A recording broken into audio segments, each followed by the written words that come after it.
Meu convidado de hoje é considerado a enciclopédia do samba. Em 1975, ao lado de Wilson Moreira, Candeia e Ney Lopes, ele foi um dos fundadores do Grêmio Recreativo de Arte Negra e Escola de Samba Quilombo, uma iniciativa de resistência e resgate da cultura afro-brasileira. Eu tenho o prazer de receber o compositor, jornalista e radialista Rubem Confetti. Rubem, é um prazer muito grande, uma honra enorme ter você aqui. Muito obrigado por ter vindo. É contribuição, estamos aqui mais uma vez para contribuir, para conversar um pouco. Você fala do Grêmio Recreativo e Arte Negra Quilombo. Foi um sonho do Candeia, um sonho que, no princípio, ele foi bem realizado, né? Enquanto o Candeia viveu, foi bem realizado. Mexeu um pouco com a cidade, em termos de samba, porque o Candeia tinha uma preocupação, que as escolas de samba estão criando departamentos culturais, que até então... Estavam se descaracterizando, né? O dono da escola até então era o compositor, o admirado compositor, poeta, o músico. Os sambistas mesmo, Sambista as pessoas que mesmo. fazem a escola de samba. Né? Sabe, o mestre Sala, porta-bandeira, Os passistas. passistas. Então o Candeia resolveu criar o Grêmio Recreativo e Arte Negra Quilombo, em 75.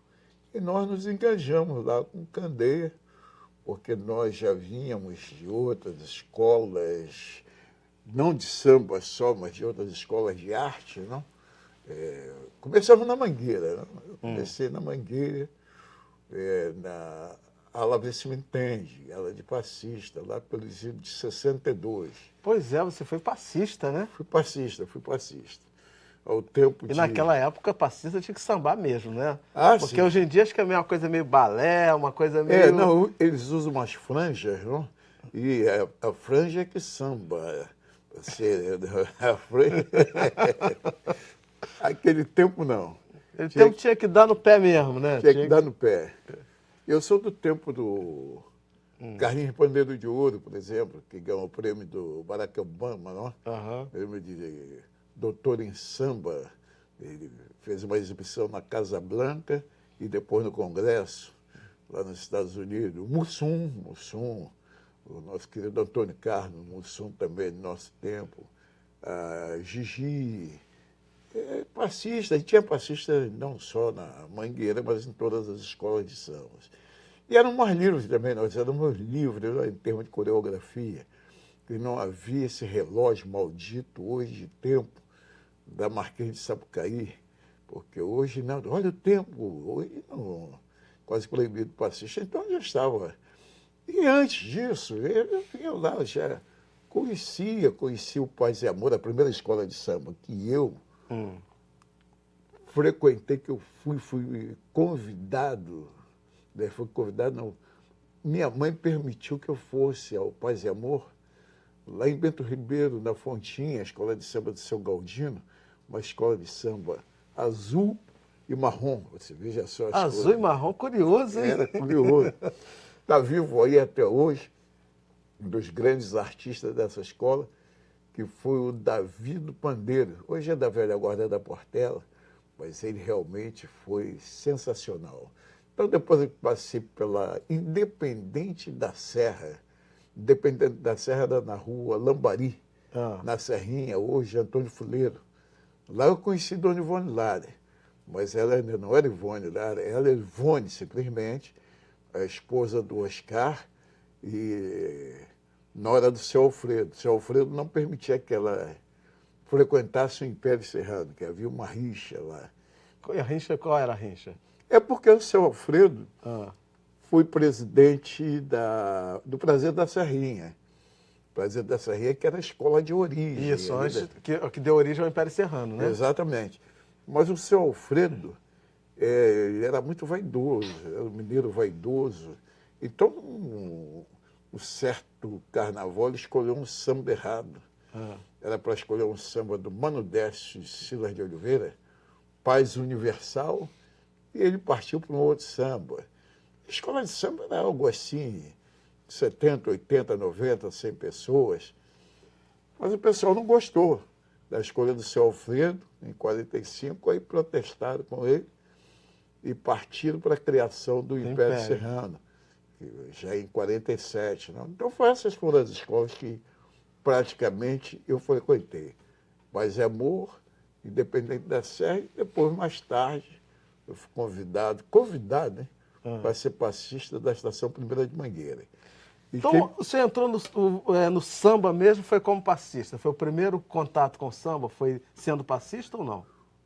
Não, que no Independente da Serra, eu fui levado pelo Hernani Monteiro. Eu gostava de fazer poesia, eu gostava de escrever. Vou botar essas suas poesias, transformar em samba. Mas eram muito ruins, ele era muito ruim de música, entende? Eu tinha uma vergonha terrível do que acontecia. Mas foi a minha primeira experiência.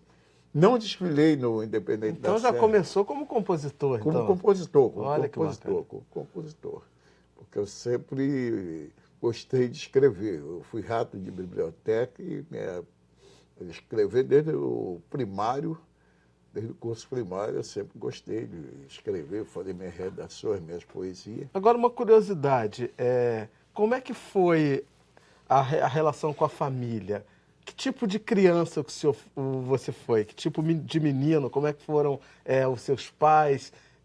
Da onde vem esse interesse pelas letras, pelas bibliotecas? Olha, essa é uma ótima pergunta. Papai era de São João de Nepomuceno. Minas Gerais, né? Zona da Mata de Minas Gerais. Isso. E mamãe da Piedade. Ninguém tinha esse interesse pela letra, pelos livros, por nada. Eu fui naturalmente.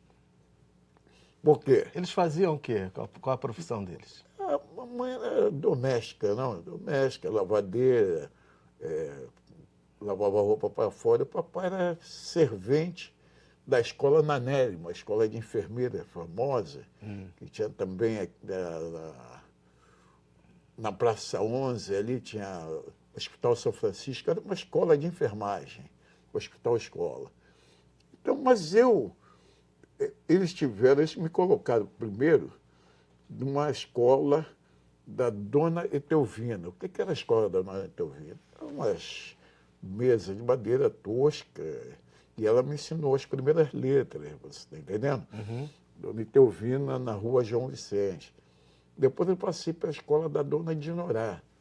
Quando eu ingressei no colégio primário, eu já sabia ler e escrever.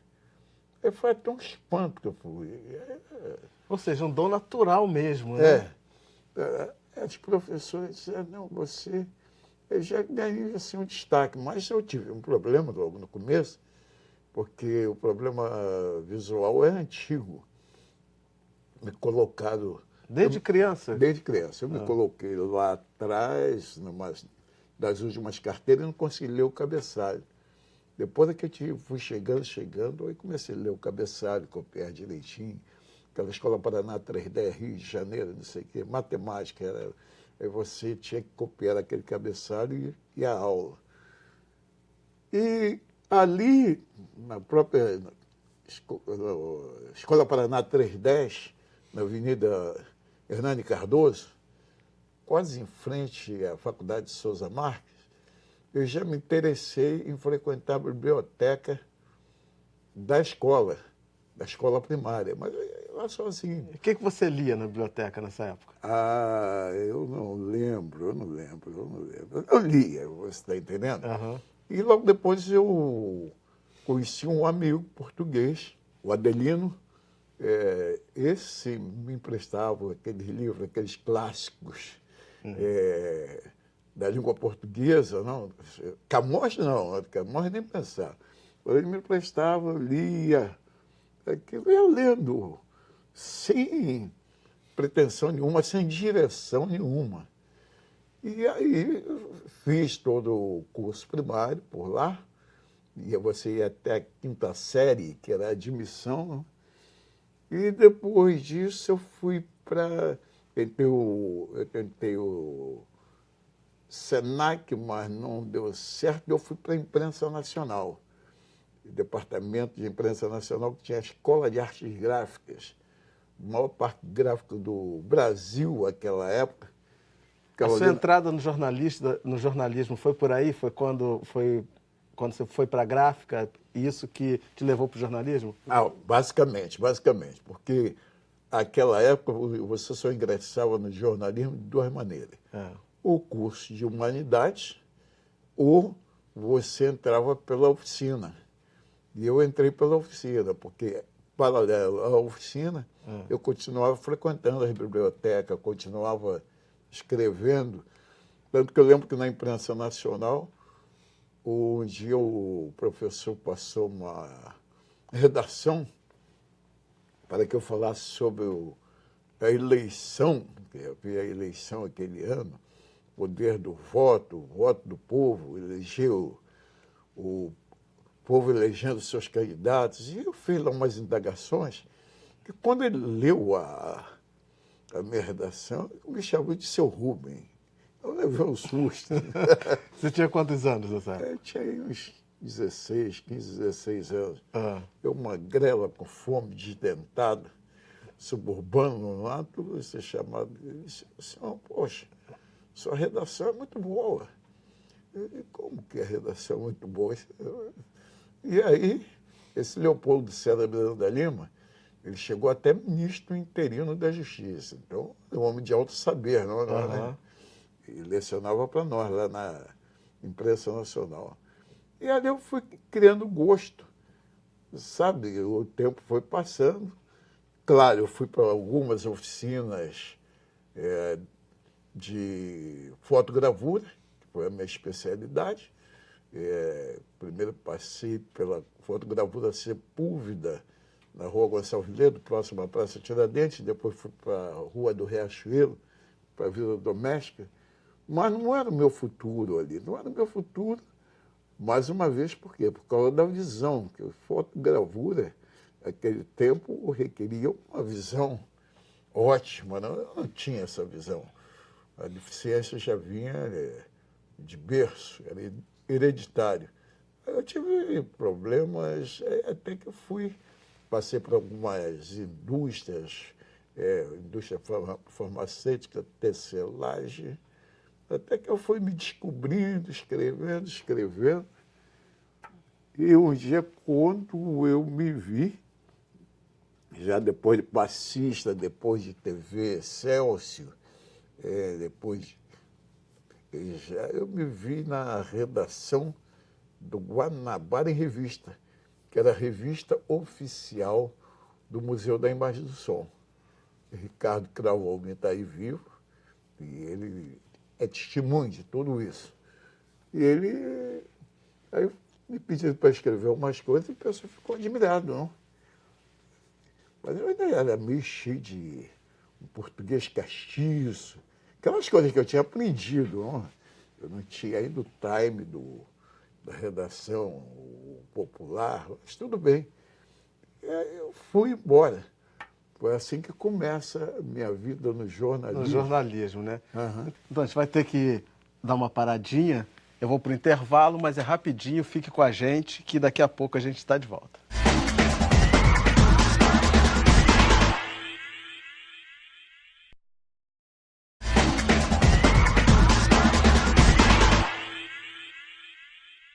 Hoje eu estou conversando com o sambista Rubem Confetti. Rubem, a gente tem aqui um trecho de um depoimento seu. Eu vou colocar aqui para o espectador, né, acompanhar, assistir. Quem plantou essa energia foi a tia Ciara, que no começo não morava Você aqui lembra quando onde ela foi veio isso? da Bahia. Ela morou na Rua da Alfândega, depois que ela veio para cá. Tia Ciara eu não conheci, mas conheci tia Carmen. Você deu um depoimento que você deu para o Filó, lá na Praça 11, em frente ao Monumento do Zumbi. Agora, num dia 20 de novembro. Nós sofríamos uma perseguição. Dia da Eu, que Consciência sou mais novo, Negra. fui preso, Isso. por causa de samba. Aliás, eu fui preso ali, onde hoje é o Rio Cenário. Eu estava cantando samba baixinho, dentro do botequim, baixinho. A polícia chegou, me prendeu, levou meus documentos, rasgou. Inclusive, eu perdi 3 ou 4 anos de trabalho porque prendeu. Isso aí na década de 60. Agora, lá para trás, então, o que eles não sofreram? A desorganização que era a polícia. Um movimento como esse aqui hoje, era dito assim: negros estão fazendo a laúza na Praça 11. Vamos prendê-los. Éramos todos presos, sabe, tínhamos que sumir. Aí, é claro, nós nos escondíamos. Eu não. A turma se escondia na casa das tias, subia os morros, que lá eles não iam. Mas a perseguição foi muita. Então foi muito difícil tudo isso. Por isso que eu digo que esse momento é único, porque nós estamos começando a partir para a recuperação da ancestralidade. Porque a partir da ancestralidade foi que houve organização de nossas vidas. A nossa vida não foi organizada. Eu falo, por exemplo, dos sindicatos, os 2 primeiros grandes sindicatos, estivadores e arrumadores, mas eles foram organizados dentro da casa de santo, da casa de orixás, da casa de preto velho, da casa de Exus. Então, hoje o que a gente vive é resultado de muita resistência, né? Quando você fala que você foi preso porque estava cantando samba baixinho dentro do Rio Cenário, hoje é inadmissível a gente pensar nessa possibilidade, né? Ah, sim, porque mudou tudo, não? Mudou tudo. Quando eu declararia da Tia Seata, do Seu Eloy, do samba na zona portuária até os dias atuais, hoje nós somos patrimônio material da humanidade, nós somos, o samba está em todo o mundo. Você tem sambista na Finlândia, na Noruega, no Japão, na Argentina, e quando eu me deparo com eles aí, então mudou inteiramente, mas foi complicado. E como é que foi viver aquele momento? Aquele momento onde tinha perseguição, onde o sambista sentia na pele a opressão. Então, esse incômodo foi o que me levou ao jornalismo. Sabe, esse incômodo, ele foi se acumulando ao longo dos anos, é que me levou a defender tudo isso. Eu sou do jornalismo antes da época da faculdade de jornalismo. Você está entendendo? Naquela época não havia faculdade. Mas eu já parti para defender, porque eu digo, olha, gente, não é nada disso que está se contando, não é nada disso que se fala. O sambista tem família, o sambista é um artista criativo, e é criativo não do meu tempo, mas muito antes que eu. Por exemplo, em 1923, Paulo da Portela já é um artista excelente, feito, e nasceu na zona portuária. Nasceu na zona portuária, da zona portuária que vai para Oswaldo Cruz. O Heitor dos Prazeres era ali da pequena África, da zona portuária. Da ali. Pedra do Sal ali, né? Nasceu ali o Heitor dos Prazeres. O Seu Eloy, Antero Dias, foi um magnífico presidente do Sindicato dos Arrumadores, veio lá de Engenheiro Passos, Resende, mas ele já veio com a cabeça voltada com o objetivo do samba. E é importante o que você fala aqui, né, que essa organização popular, né, e política, ela se constrói dentro, né, dessas casas, dessas tias, dentro, né, do mundo do samba, né, se constitui iluminado por essa ancestralidade, né, por essa luta pela liberdade, pelo direito de existir. Ah, sim, o Seu Eloy, por exemplo, ele corria as comunidades e dizia, Carlos da Cachaça, não era Carlos da Cachaça ainda. Você tem que fundar uma escola de samba aqui em Mangueira, porque não tinha escola de samba em Mangueira. Você vê o tempo do Seu Eloy. Por quê? Com a escola de samba, ganhava-se documentação, ganhava-se visibilidade junto às autoridades, você está entendendo? A perseguição era menor. O Paulo da Portela lutou muito lá em Madureira pela visibilidade das escolas de samba. Eu tenho um caso, até o tempo que eu trabalhei na Rádio Roquete Pinto, um caso que João Saldanha trabalhava conosco, era nosso companheiro. O esportista, cronista, técnico, João Saldanha, né? João Sem Medo. João, como você foi parar na Portela? Paulo da Portela soube que o Partido Comunista tinha o CPC, Centro Popular de Cultura. O Paulo da Portela dizia para o povo que o samba era cultura. E foi até ao cartório do João Saldanha, na Zona Sul, convidar o pai do João Saldanha para assistir um ensaio de escola de samba. O pai do João Saldanha disse: eu não vou, meu filho. Mas levou, disse assim: mas meu filho vai até lá. O João Saldanha foi apreciar o ensaio da Portela e averigou que realmente o pessoal fazia cultura, porque tinha um samba, tinha uma dança bastante popular, não? Tinha comida, né? Ou seja... Não, a comida era muito pouca naquela época. Não rolava uma feijoada, não, naquela época? Não. A feijoada veio depois, porque a turma era baixa renda mesmo, ó. Baixa renda. Hoje se populariza o trem do samba, sempre no dia 2 de dezembro. Mas aquilo acontecia todos os dias. Paulo da Portela esperava o pessoal da Portela que trabalhava no centro da cidade ia até o Oswaldo Cruz, batendo papo, cantando samba e recolhendo mensalmente uma pequena quantia, poupança do samba, uma pequena quantia para confeccionar as fantasias do carnaval. Eu lembro que o primeiro desfile que o seu Antônio Rufino, o primeiro presidente da Portela, ele declarou para mim: o primeiro desfile, eu paguei 90 passagens de trem para os componentes chegarem até o centro da cidade, chegarem até a Praça 11. Então, era uma época bastante diferente, que ela vem ganhar força, o samba vem ganhar força, por incrível que pareça, através da imprensa escrita. A imprensa escrita que abriu o espaço para o samba. Os cronistas, alguns se arriscaram em matérias e tudo mais, porque você veja só, uma arte visual, audiovisual, mas ganha força através da imprensa escrita.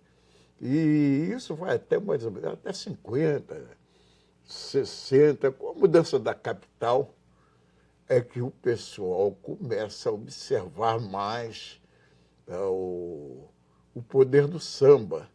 Eu lembro, por exemplo, que a primeira vez que o Ibrahim Suede levou a alta sociedade, a classe média, a Mangueira, ainda na cerâmica, tiveram que separar 2 barracos. Um sanitário para as senhoras e outro para os homens, separados lá em Mangueira. Quer dizer, era uma diferença. Separado do quê? Das outras pessoas que frequentavam a escola, é isso? Pedindo permissão aos donos do barraco, é claro, para fazer dali. Porque não tinha sanitário, não tinha nada, você está entendendo? A luta da própria Portela pela a chegada da classe média lá, que chegou muito mais através do Partido Comunista, mas quando o Natal tinha medo do Partido Comunista, mas gostava do pessoal lá, porque o Natal, como o Paulo da Portela, são 2 momentos culturais. O Paulo da Portela com samba, cultura, Natal, o Paulo da Portela dançava bem, compunha bem, já se vestia adequadamente, alinhado, não? Ele fazia questão do chapéu, do paletó, gravata, sapato. E que você faz questão até hoje, né? Porque está sempre alinhado. Sempre com chapéuzinho. Mas nem tanto, não chegou ao Paulo, não. E depois veio o Natal da Portela, que nasceu, foi criado por ali também, o seu Napoleão era o pai dele, era um jongueiro.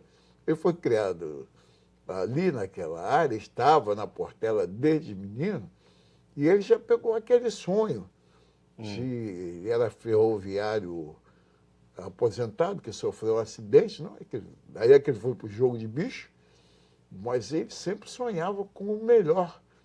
Ele sonhava com as pessoas chegando da classe média. Isso era importante naquele momento, para o samba, né? Para poder o samba ganhar o respeito e a visibilidade que vocês precisavam. Aí eu pergunto para o senhor, hoje, né, as escolas de samba sofreram uma invasão e hoje o sambista deixou de ter o protagonismo que ele tinha antes. Foi positivo abrir tanto e fazer tanta questão que viessem as pessoas que não eram do samba? Como é que o senhor avalia isso nos dias de hoje? Não, porque as pessoas que ingressaram no samba naquela época, elas estavam voltadas para o samba. Hoje não. As pessoas que vieram depois, vieram para negócio, é um balcão de negócios. E aí o sambista perdeu seu espaço, sabe? Perdeu a sua possibilidade de sociabilidade, que era o grande objetivo das escolas de samba. Nós não tínhamos clube, nós não tínhamos outros espaços, a não ser a própria escola. Ou seja, o Candeia já era um visionário, porque quando ele monta o Quilombo, ele já estava, na verdade, prevendo isso. Claro, claro. Rubem, me dá tua mão aqui, as duas. A gente, infelizmente, chegou ao final do programa, mas eu queria agradecer imensamente por você estar aqui, por você existir, por você compartilhar toda essa história, toda a sua vivência, toda a sua luta, sua trajetória com todos nós. E é muito importante para a gente poder ter a oportunidade de registrar isso, para ficar isso guardado aí eternamente. Obrigado pela tua existência, por tudo que você representa. Muito obrigado pela confiança. Estamos sempre à disposição, porque conversar sobre samba, conversar sobre a sociabilidade do homem negro faz parte da nossa vida. A gente vai continuar resistindo como sempre resistiu. Das ruas da cidade, em qualquer ponto, sempre haverá mais um menino cantando samba e o samba estará presente. Hoje o samba já faz parte da música do mundo. Não adianta dizer ao contrário. Ok, muito obrigado. Eu conversei com o compositor, jornalista e radialista Rubem Confetti, e para rever essa entrevista ou qualquer outra edição do programa, basta acessar www.alerj.rj.gov.br ou cultine.com.br. Obrigado pela companhia e até o próximo encontro. Eu te espero.